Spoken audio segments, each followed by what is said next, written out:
대표적인 국가가 이태리인데 실제로 그쪽이 이제 요리를 많이 먹기 때문에 전립선이 좀 강하다 이런 얘기도 들어보셨을 거예요. 전립선 비대 환자분들인데도 불구하고 전립선암 점검을 조금씩 정기적으로 해드리는 이유가 그겁니다. 정말 운이 없게 암덩어리가 커져서 비대할 수 있습니다. 암이 그냥 커져가지고 소변 안 나올 수도 있어요. 약으로 하면 안 되는 경우도 있습니다. 꼭 수술을 해야 되는 경우들이 있는데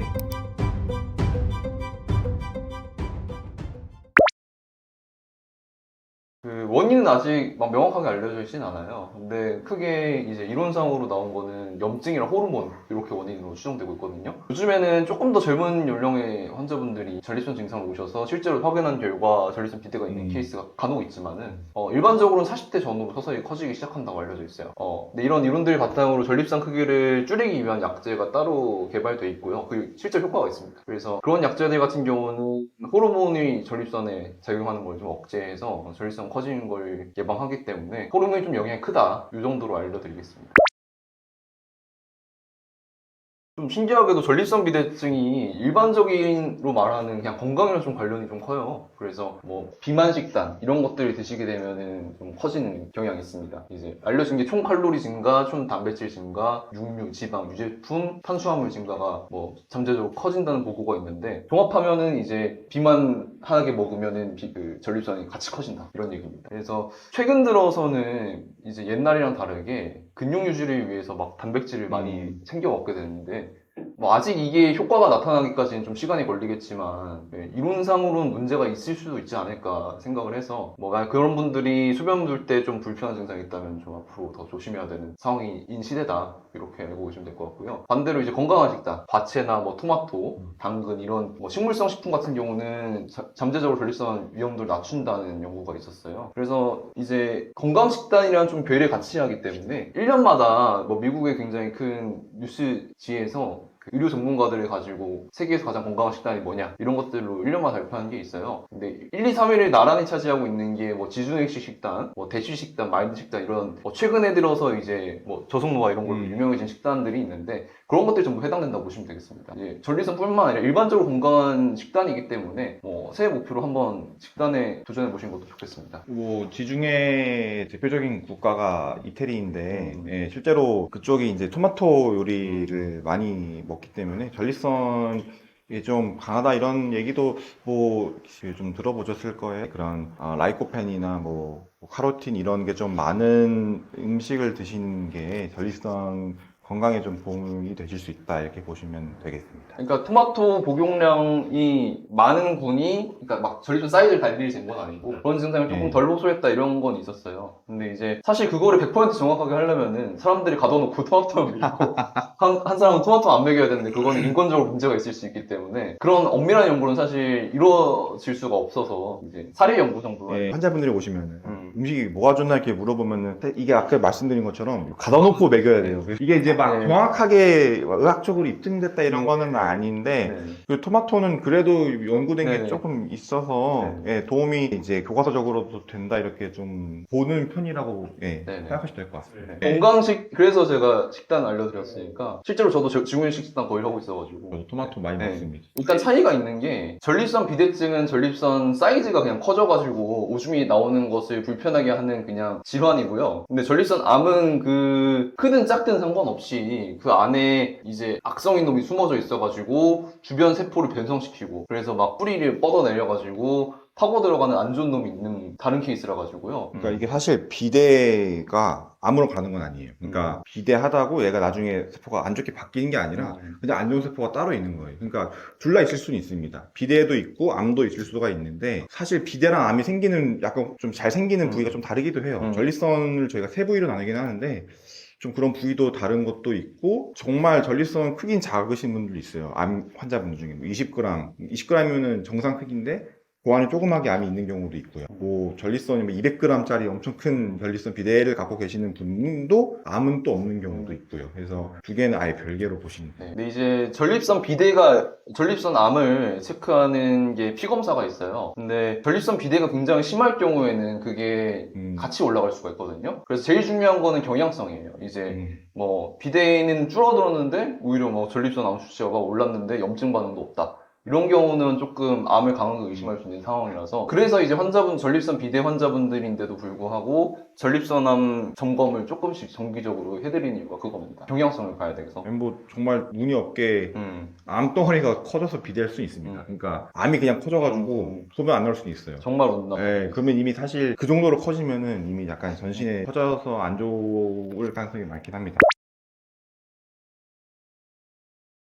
전립선이 그 호르몬으로 많이 커지신 분들이 있거든요. 근데 그런 분들 그 호르몬이 전립선에 작용해서 커지게 하는 그 작용만 조금 억제하면 돼서 그런 것들로 개발된 게 프로스테리드라는 성분이랑 두타스테리드라는 성분이 두 개가 있어요. 근데 이거를 썼을 때 반응이 굉장히 좋으신 분들이 있어요. 막 정상인이 한 3배 가까이 크셨던 분인데 약을 먹고 6개월 지나니까 한 2배 가까이로 쭈시고 쭉 드시니까 거의 정상치로 줄어드시고 이런 분들이 있거든요. 그렇게 되시면은 사실 그 약을 꾸준히 드심으로써 전립선 크기가 정상이 돼서 이제 크게 불평을 못 느끼시기 때문에 그거는 이제 약 하나만 먹으면서 조절 가능하다 이렇게 봐야 되겠죠. 다만 그만큼 호르몬의 작용이 좀 있다고 봐야 되기 때문에 약을 끊으시면 다시 커지게 됩니다. 그래서 약을 끊을 수 있을 정도로 치료 자체는 조금 어려울 수 있겠지만은 약 한 알 정도는 이제 유지가 가능하다. 근데 그런 게 아니고 이제 그런 호르몬 어쨌든 관련 약이기 때문에 있을 수 있는 부작용이 좀 있거든요. 거기에 대해서 좀 안 맞으신 분들은 단순히 그냥 소변이 나오는 길을 좀 느슨하게 해서 잘 열어주는 그런 약이 있어요. 그런 약들을 드리면서 이제 소변 주기가 원활하게 하는 거를 목적으로 쓰신 케이스가 있죠. 근데 물론 이것도 중간중간에 전립선 커지는 걸 좀 봐야 되기 때문에 중간중간 점검을 받으셔야 됩니다. 그리고 약으로 하면 안 되는 경우도 있습니다. 그러니까 꼭 수술을 해야 되는 경우들이 있는데 전립선에서 피가 나거나 아니면은 그 비대해지면 소변이 안 나오게 되고 소변이 고이면서 이제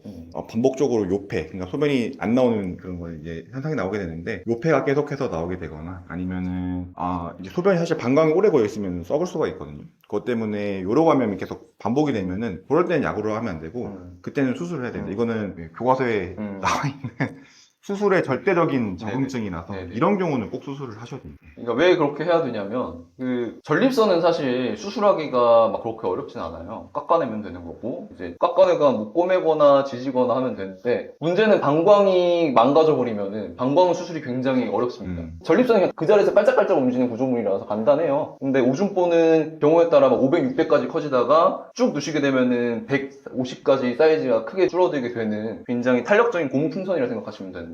근데 그게 막 소변이 안 나오는 케이스 때문에 압력이 많이 가해져서 막 변형이 된다거나 우에 막 구멍이 뚫린다거나 예, 망가지죠. 막 얇아지거나 이럴 경우는 나중에 후회하고 전립선 수술한다고 해도 계속 소변 불편하다고 얘기를 하세요. 안 돌아옵니다. 네, 그래서 그런 것들 때문에 더 악화되지 말라고 이런 상황이 있을 때는 이런 문제 한두 번 더 터지면은 방광 망가지니까 일찍 받으셔라 이런 얘기고요. 또 돌도 있어요. 돌도 생길 수 있습니다. 방광 안에 돌이 진짜 타조할 만한 것도 봤습니다.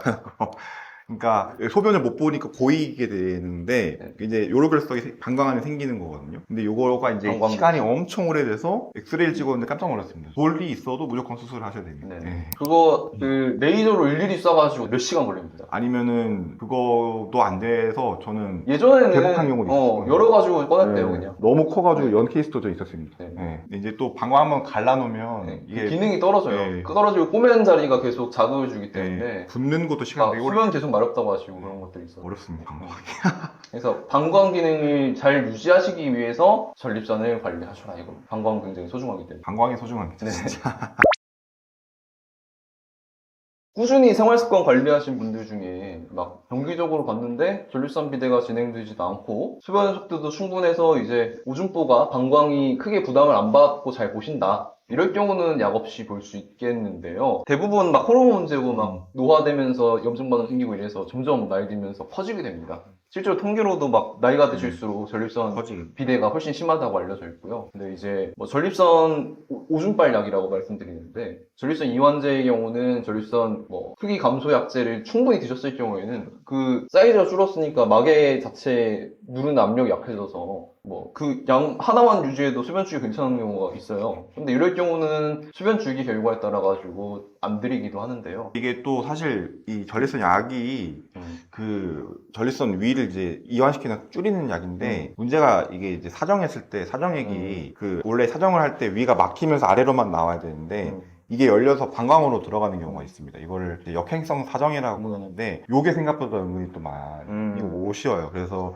그것 때문에 수술하시는 분들이 또 계시거든요. 그래서 수술을 안 하면은 계속 먹어야 된다? 예, 그렇죠. 그런 부작용을 안고 가는 거는 어쩔 수가 없는 것 같습니다. 이거는. 근데 다만 이제 그 의사랑 상담 없이 약을 계속 불편한 상황에서 끊어버리시게 되면은 그 사이 방광이 망가지거든요. 압력을 받아가지고. 그래서 나중에 마음을 돌려잡고 이제 수술을 통해서 약을 안 먹기로 하겠어. 근데 해버리면 이미 방광 망가진 상태라서 전립선이 충분히 수술되고 다 열린 상태라도 계속 소변이 불편하다고 하시는 분들이 있으시거든요. 근데 그거는 수술을 늦게 받으셔서 그래요. 그리고 그 사이에 약으로 조절을 안 해서. 안 해서. 모든 운동이 사실 전립선에 좋다고 말씀드려도 좋을 정도로 운동 자체가 전립선에 좋다고 알려져 있습니다. 숨이 찰 정도로 운동을 하셨을 경우에 이제 원인은 확실하지 않지만 전립선 비대가 25%가량 더 적게 발견돼 있다는 연구가 있고요. 이제 뭐 운동선수처럼 막 숨이 넘어갈 듯이 격렬한 운동을 자주 하시는 분들 같은 경우는 40%까지 더 적게 발견되었다는 보고가 있었어요. 근데 이제 뭐 격렬한 운동이랑 그 중등도 운동 이거는 최대 심박수 기준으로 뭐 하는 조금 어려운 공식이긴 한데요. 이런 것들은 이제 가까운 병의원에 가셔가지고 한번 여쭤보시면 될 것 같고 어쨌든 요약해서 말씀드리자면은 이제 조금 힘들게 운동을 해야 효과가 있었다 이렇게 보시면 되고요. 그거랑 이제 사실 별개로 전립선 염이 좀 다를 수 있어요. 그러니까 이건 젊은 남성분들 많이 오는 질환인데 만성 전립선염이라고 약간 회음부, 골반 부위 좀 불편하고 우리한 느낌 들고 그런 질환을 많이 갖고 계시거든요. 근데 그런 경우는 배에 압이 올라가는 웨이트를 너무 많이 하거나 자전거를 오래 타시는 거는 좋지는 않을 수는 있습니다. 그것도 이제 비대랑은 좀 다르기 때문에.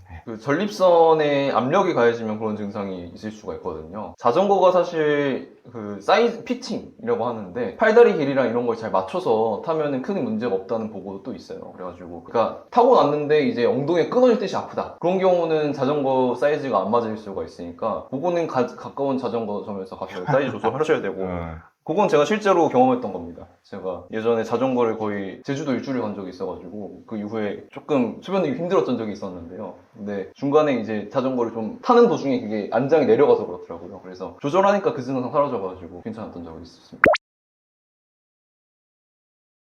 케겔 운동이 또 효과가 될 수가 있습니다. 그래서 이제 골반 아래 근육을 강화시키는 운동인데 비대 환자들 중에 이제 관략근 쪽에 조절 이상이 있는 분들이 같이 동반되어 있는 경우에는 요거를 좀 운동을 하시는 게 조금 도움이 될 수 있습니다. 어떻게 하나요? 그 변을 누다가 그 끊을 때 나는 느낌이 있잖아요. 그때 힘이 들어가는 게 골반 근육이거든요. 우선 초보자들 같은 경우는 다른 근육이 개입되지 않도록 등을 편안하게 기대에 앉은 자세에서 한 3에서 5초간 꾹 조여주세요. 지금 제가 하고 있는데 티가 안 나죠? 그 다음에 3에서 5초간 편안히 휴식을 하시고 요거를 한 10번 정도 수축과 이완을 반복하다가 익숙해지면은 한 번에 이제 잠그는 시간을 10초 정도로 목표를 하시면 되는데요. 이제 능력만 되신다면은 한 30회, 40회 정도 하면서 횟수를 점점 늘려갑니다. 단 이제 근육이 쉴 시간이 필요하니까 아침, 점심, 저녁을 조금 나눠가지고 이렇게 하시면 되는데요. 근데 중간중간에 이제 빠르게 수축과 이완을 반복하는 것도 근육 조절 능력을 발달시키니까 추가적으로 해주시면 좋습니다. 이 내용 자체가 그 하버드 의대의 케겔 운동 권고사항으로 올라와 있는 내용이라서 그 내용 그대로 읊어드렸습니다. 원래 수술을 하는 과를 굉장히 하고 싶었고 수술도 필드가 굉장히 종류가 다양한데 이제 약간 정말 막 조그만 장기 보는 과들은 이게 너무 막 거기만 해야 되니까 좀 흥미가 없더라고요, 저는 개인적으로. 그래서 이제 그쪽 과들 뭐 조그만 장기 보는 과들 이비인후과나 안과나 이런 데는 그래서 좀 배제했고 성형외과도 이게 혈관을 잇는 게 되게 일이더라고요. 되게 미세 혈관 다 이어줘야 되는 것도 좀 안 맞아서 약간 좀 큼직큼직한 거 하는 과 하고 싶었고 일반 분들은 그냥 남성 쪽 많이 하는 걸로 아실 수 있는 분들이 많은데 이제 실제로 대학병원은 신장이나 이제 방광 암 수술 다 하는 거라 되게 크거든요, 수술이. 그래서 그런 게 되게 재미있어 보여서 그래서 좀 큰 수술 하고 싶고 그리고 또 약도 쓸 수 있는 과기도 해요. 그러니까 이게 수술만 하는 것도 아니고 약으로도 효과를 잘 볼 수 있는 좀 재미난 과여서 그래서 저는 여기 가게 됐습니다.